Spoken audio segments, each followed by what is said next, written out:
There is a story about the Saint John Lateran Basilica. If you happen to go there in Rome, you might hear of that. The story is that, as we know from history, when Christianity became the official religion of Rome, they had no place to worship.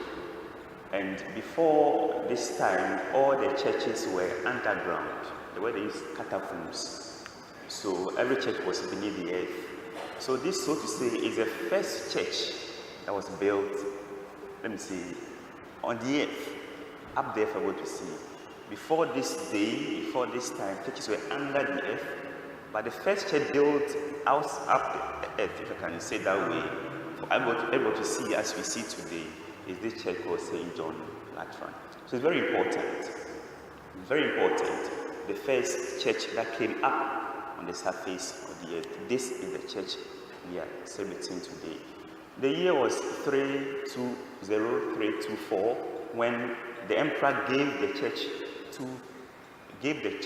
building to the church to use.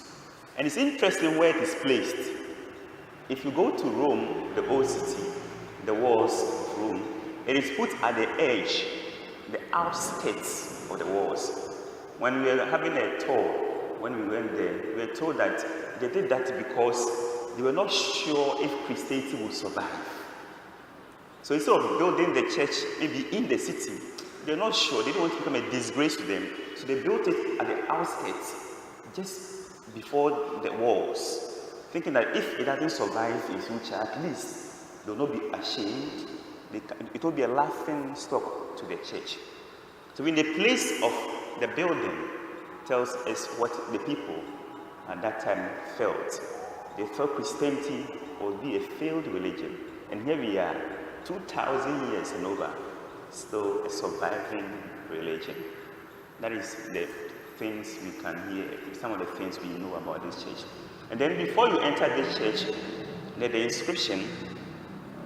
This is the mother and head of all churches in the city and in the world. Those are the welcoming words before you enter this church. And it's true. Because it's the mother, because it's the first church built, as I said, up on the surface of the earth. But then it is also what they call the Church of the Pope. For over 1,000 years, that is where the Pope lived. It was to us now, Vatican. That was the Vatican before 1,000 years.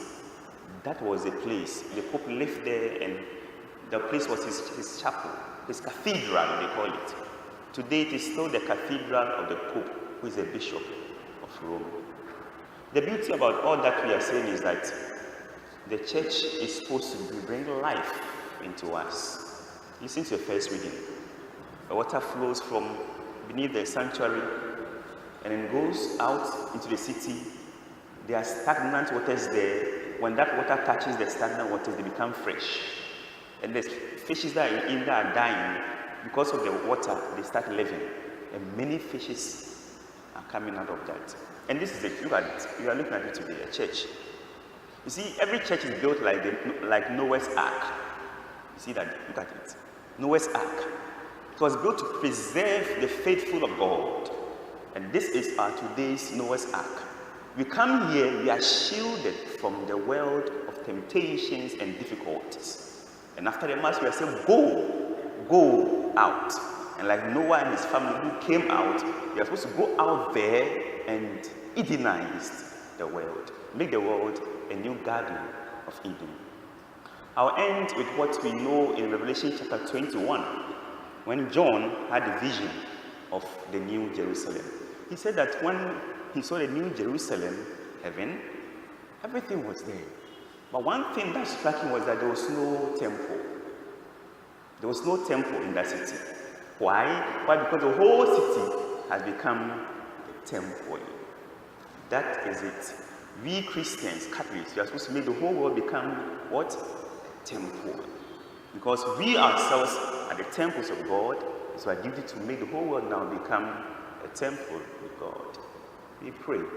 Now, as we mark this feast, which reminds us of our fidelity to the Bishop of Rome, the Pope, let us pray for the Pope. Let's pray for the Universal Church. Let's pray for our own churches and our own selves. Amen.